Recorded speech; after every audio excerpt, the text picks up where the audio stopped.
Hello दोस्तों, अच्छे हो? घर पे रहो, सुरक्षित रहो। आज व्याकरण डिफेंस एकेडमी की लाइव क्लास में यूट्यूब चैनल पे मैं आपके सामने लेकर के आया हूँ important questions of quadratic equation. Quadratic equation के इंपॉर्टेंट क्वेश्चनों के अंदर कुछ अच्छे क्वेश्चन करेंगे जो कि एग्जाम में आए हुए हैं। आपको जैसे मैं पहले भी कह चुका हूँ कि सेलेक्टेड क्वेश्चंस, शानदार क्वेश्चन जो कि हर एग्जाम के अंदर एयरफोर्स, नेवी, एनडीए, ठीक है, सभी एग्जाम के अंदर जो पूछे जाते हैं वो क्वेश्चन मेरे पास उपलब्ध हैं। और वैसे भी 10,000 इंपॉर्टेंट क्वेश्चंस के कलेक्शन अपने पास है। ठीक है, चलो जितनी अपने थ्योरी हमने कर ली है उस थ्योरी के ऊपर बहुत अच्छे क्वेश्चन करते हैं। तो क्वेश्चनों के अंदर सबसे पहला जो क्वेश्चन है तो देखिए, एक क्वेश्चन है समीकरण x minus M upon M X plus 1 equal to x plus M upon M X plus 1। ये क्वेश्चन है। ये कह रहा है कि के मूल परस्पर व्युत्क्रम हो तो, इसके मूल क्या है? व्युत्क्रम हो तो। ऑप्शन आपको बताने हैं कि क्या सत्य होगा। हो तो आपको बताना है कि इनमें सत्य क्या होगा। n equal to 0, m equal to n और m plus n equal to 1, m square plus n square equal to 1। शानदार क्वेश्चन है। तो सबसे पहले देखिए, अगर इसको अपन मल्टीप्लाई वगैरह करें, एडजस्ट करें, मतलब क्रॉस मल्टीप्लाई कर लें, एक तरफ ले आए तो आप कर लेंगे। तो इससे जो इक्वेशन बनेगा वो क्या बनेगा? m minus N into X square plus 2mn x plus m plus n equal to 0। आप जब क्रॉस मल्टीप्लाई करके एक तरफ ले जाएंगे तो x स्क्वायर के सारे टर्म्स एक जगह करेंगे, x के सारे टर्म्स एक जगह करेंगे और कांस्टेंट अचर पद एक जगह करेंगे, तो you will be get this equation. अब आपको क्या कहा इसने? मूल परस्पर क्या बोल रहा है? व्युत्क्रम है। प्यारे बच्चों, हम जानते हैं कि अगर मूल व्युत्क्रम होते हैं, व्युत्क्रम का मतलब रेसिप्रोकल, एक दूसरे के उल्टे होते हैं, तो फिर उनका मूलों का गुणा क्या होता है? क्या होता है मूलों का गुणा?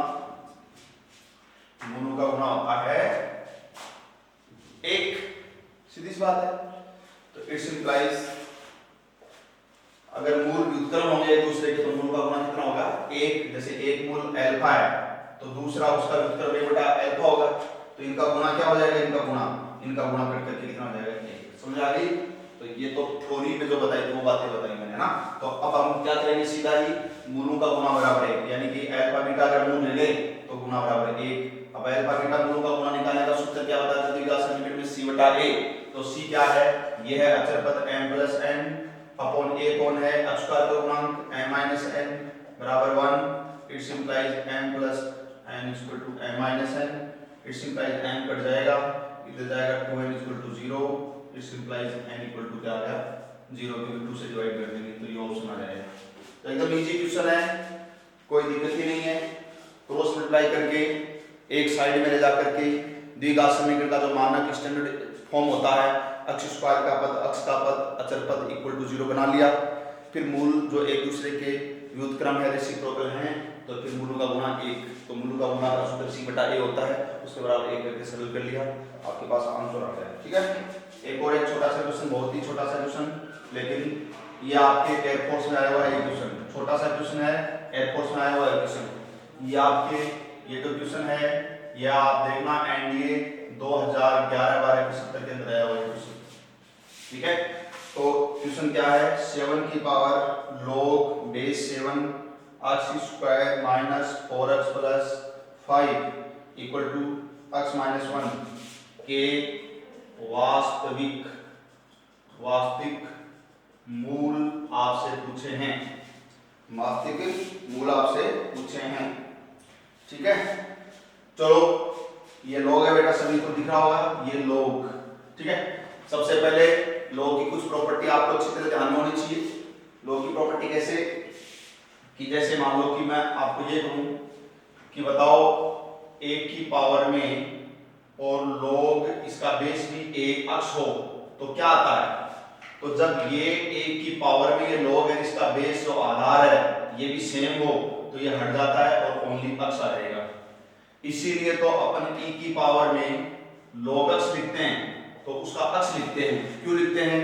क्योंकि ये तो e है और जिस log में आधार दिखाई नहीं देता है, जैसे मान लो मैंने लिखा log अक्ष, अब इसमें आधार दिख रहा है क्या आपको? नहीं, इसको आधार, यहाँ पे आधार होता है, इसको घात बोलते हैं, तो इसका बेस आधार दिखाई नहीं दे रहा। और जिस log में दिखाई नहीं देता है आधार तो फिर उसका आधार क्या माना जाता है? e, जिसको अपन प्राकृतिक आधार बोलते हैं, लघुगणक भी बोलते हैं, इसको प्राकृतिक लघुगणक बोलते हैं। और जो e है ये नेपियरियन जो गुणांक है, यानी नेपियरियन के द्वारा दिया गया था। तो अगर इसको अपन प्राकृतिक लघुगणक बोलेंगे और इसका बेस है वो क्या माना जाता है? e, ठीक है। अगर बेस 10 होता है तब तो होता है साधारण लघुगणक, और बेस जब e होता है तब होता है प्राकृतिक नेचुरल, ठीक है, लोगरिथम, ठीक है। तो बोलो इसका आधार क्या मानोगे आप? e मानेंगे, और जब ये e और ये e सेम तो फिर ये इस मान से आ गया, समझे। ऐसे ही देखो आधार 7 है, ये 7 सेम है तो फिर ये हट जाएगा, तो ये हट जाएगा मतलब कहने का मतलब जैसे इसमें देखो ये हट गया और ये अक्ष आ गया, तो इसमें कौन आ जाएगा? इसमें आ जाएगा x square minus 4x plus 5 और इक्वल टू x माइनस 1। इतना समझ आ गया? तो इसको इधर ले आओ, x स्क्वायर माइनस का 5x और प्लस का 6 इक्वल टू 0। अब ये तो सबको समझ में आता होगा, चाहे आप इसमें सीधीधारा, चाहे सूत्र द्विघाती सूत्र x इक्वल टू माइनस का b plus minus b square minus 4ac upon 2a लगा कर लो, और चाहे फैक्टर जो फैक्टराइजेशन जो है गुणनखंड विधि है उससे भी आप कर सकते हैं। तो फिर इसमें आप क्या कर सकते हैं? x स्क्वायर 6 के जो गुणनखंड होंगे वो माइनस के 3x माइनस के 2x और प्लस के 6 इक्वल टू 0। फिर सिंप्लाई आप सिंप्लीफाई कर लेना, x माइनस 3 और x माइनस का 2 इक्वल टू 0 आ जाएगा। तो इस तरह से x इक्वल टू कितना आ जाएगा? 2 और 3। आंसर क्या आ जाएगा इसका? 2 और 3 आ जाएगा। समझ आ गया सभी बच्चों को? कोई दिक्कत नहीं है, बहुत इजी है, ये बहुत इंपॉर्टेंट क्वेश्चन है, सभी बच्चे करेंगे अच्छी तरह से। सभी बच्चे ध्यान दें, आज की जो क्लास चल रही है उसके अंदर बहुत अच्छी बातें अपन कर रहे हैं, और अच्छी बातों का मतलब विकास से मिलने बहुत इंपॉर्टेंट क्वेश्चन कर रहे हैं। मेरा खुद का जो चैनल है वो जोशी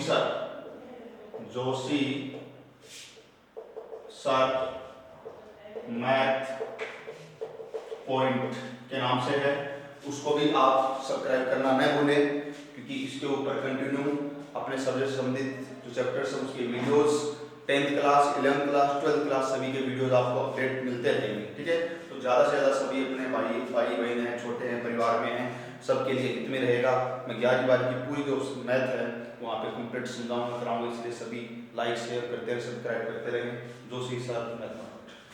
चलो अगला एक और बहुत शानदार क्वेश्चन है alpha beta are the roots of x की cube minus 3x plus 27 equal to 0। Sorry, x square है। Are the roots of x square minus 3x plus 27 equal to 0, then alpha square upon beta की power 1/3 plus beta square upon alpha की power 1/3 की value find out करनी है, निकालनी है। इसकी value आपको निकालनी है। चलो देखते हैं, बहुत अच्छा क्वेश्चन है।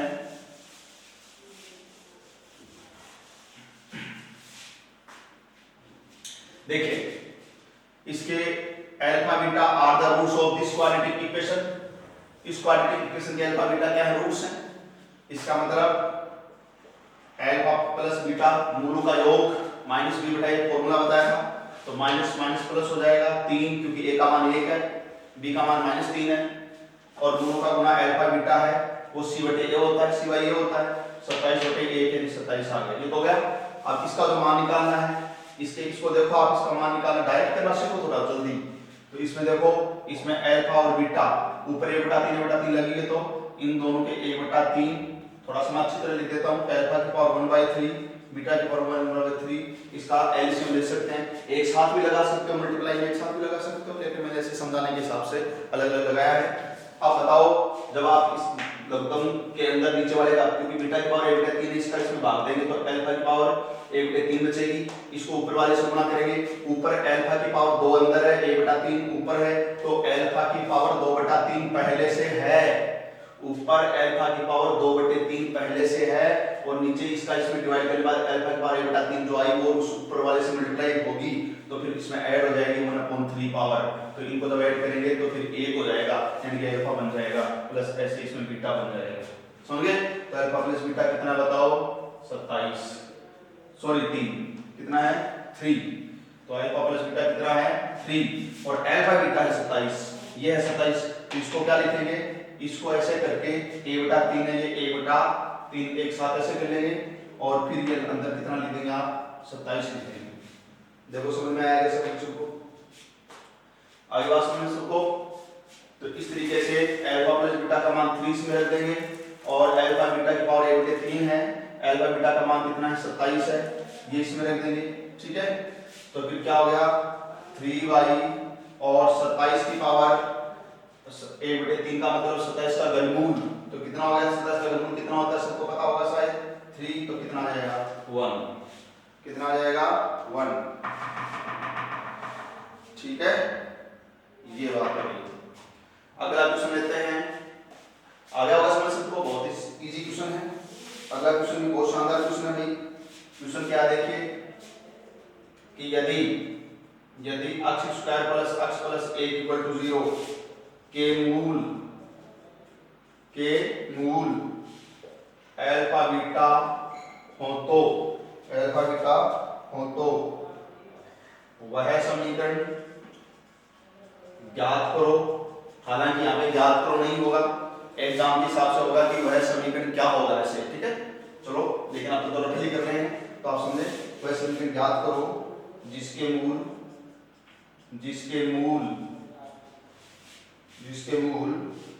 अल्फा² प्लस बीटा² एंड अल्फा की पावर -2 और प्लस बीटा की पावर -2 हो। ये क्वेश्चन है भाई, आराम से देख लें। क्वेश्चन क्या है दोबारा बोल देता हूँ।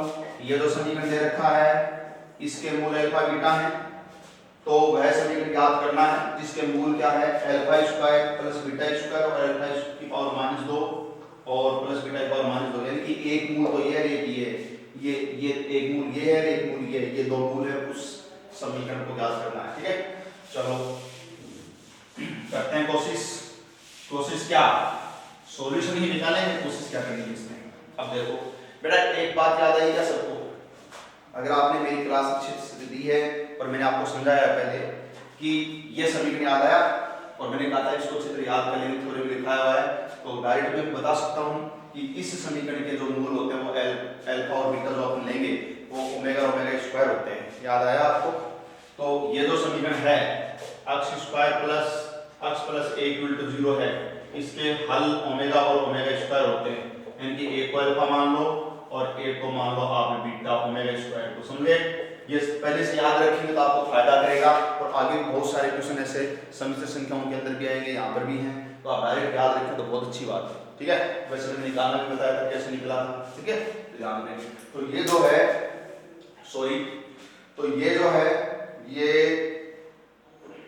ये जो है द्विघात समीकरण, इसके मूल अल्फा और बीटा जो हैं ओमेगा और ओमेगा² होंगे।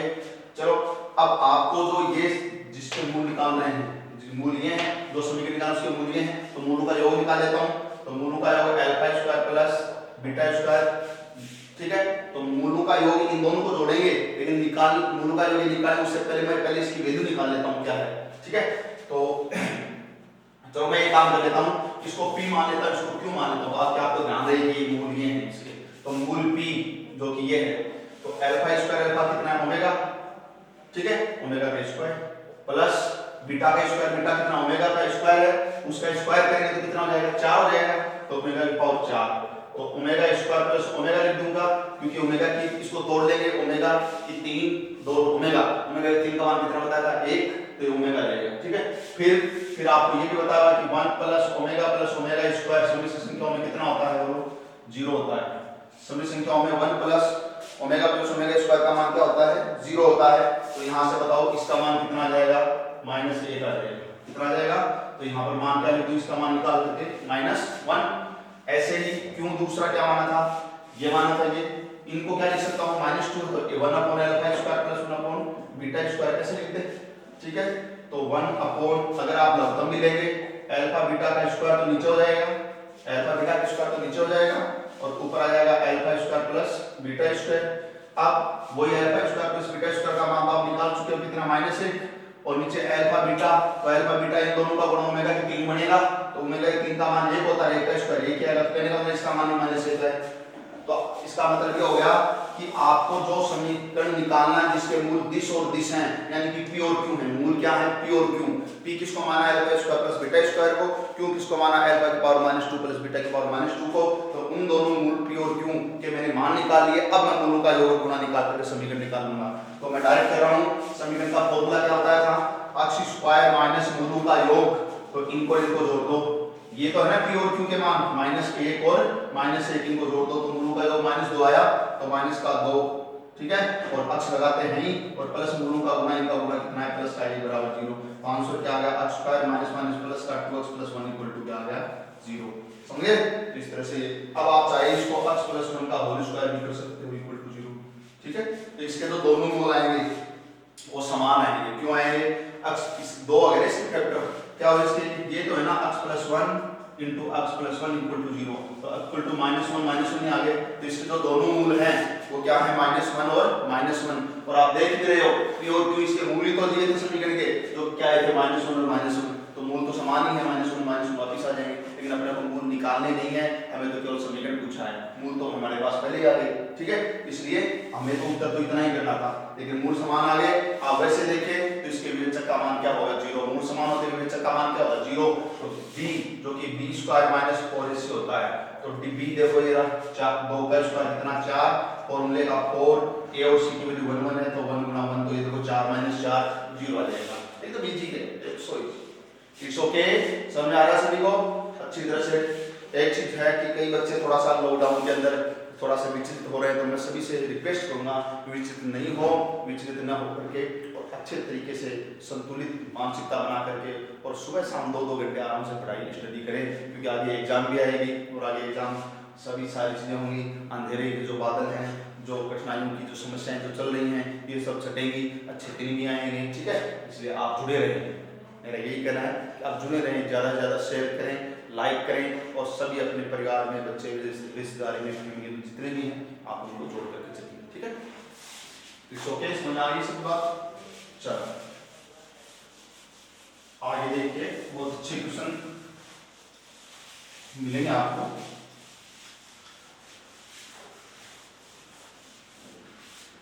नेक्स्ट क्वेश्चन है, अभी टाइम तो 57-40 मिनट का है।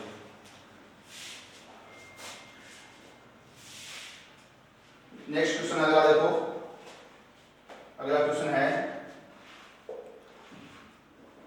यदि x बिलोंग्स टू r, तो 5 plus 20x minus 4x square का मैक्सिमम मान ज्ञात करना है, मैक्सिमम वैल्यू ज्ञात करनी है। तो देखिए ये क्या है बेटा, ये द्विघात समीकरण में बोल देना, ये द्विघात व्यंजक है, क्योंकि बराबर में इक्वल में कोई 0 थोड़ा है। तो द्विघात व्यंजक का मान निकालने के लिए क्या बताया था कि अगर a 0 से बड़ा हो तो ऐसे ऊपर की ओर खुला होगा, a 0 से छोटा हो तो नीचे की ओर खुला होगा, क्योंकि प्रत्येक द्विघात व्यंजक है ये परवलय को व्यक्त करता है, ठीक है। इसलिए परवलय तो है। अब अक्ष स्क्वायर का गुणांक a होता है, क्योंकि रूट तो वही होता है ax स्क्वायर, रूट क्या होता है, रूट होता है ax square plus bx plus c, ठीक है। तो अक्ष स्क्वायर का गुणांक -4 है, देखो तो a का मान माइनस का है, तो इसलिए ये ऐसा होगा, ऐसा होगा। और जब परवलय ऐसा होगा तो इसका जो यहाँ पे शीर्ष पर मान है वो अधिकतम होगा और बाकी नीचे उतरता जाएगा। तो इसलिए इसका अगर आपसे ये पूछता मिनिमम वैल्यू पूछता तो आप लिखते नॉट एग्जिस्ट। अगर इसका आपको मिनिमम वैल्यू पूछता तो आप लिखते नॉट एग्जिस्ट, मिनिमम का पता नहीं कितना होगा। और इसकी मैक्सिमम वैल्यू पूछी है तो फॉर्मूला क्या बताया था मैंने आपको, 4ac minus b square upon 4a, ठीक है। वैल्यू रख दो 4 इंटू ए की वैल्यू क्या रखो यहाँ से स्क्वायर का गुणांक माइनस का 4 और इनटू सी की वैल्यू कितनी है अक्षरपद 5 माइनस बी स्क्वायर तो ये कितना है 20 है 20 का स्क्वायर हो गया अपॉन और 4a तो 4 इनटू a का मान 5 a का मान माइनस का 4 है सॉरी ये माइनस का 4 ये रख दिया। अब सिंपली आज हम लोग इनको मल्टीप्लाई करेंगे माइनस के 80 इनको करेंगे माइनस के 400 हो गए और नीचे माइनस के 16 हो गए माइनस के 480 हो गए और नीचे माइनस के 16 हो गए माइनस से माइनस कट जाएगा और ये 30 टाइम्स इसका डिवाइड हो जाएगा। तो इस तरह से इसका मैक्सिमम मान है वो आ जाएगा मिनिमम मान नोट। ओके नेक्स्ट अगली क्लास में और अच्छे क्वेश्चन लेकर के आते हैं। Thank you bye bye.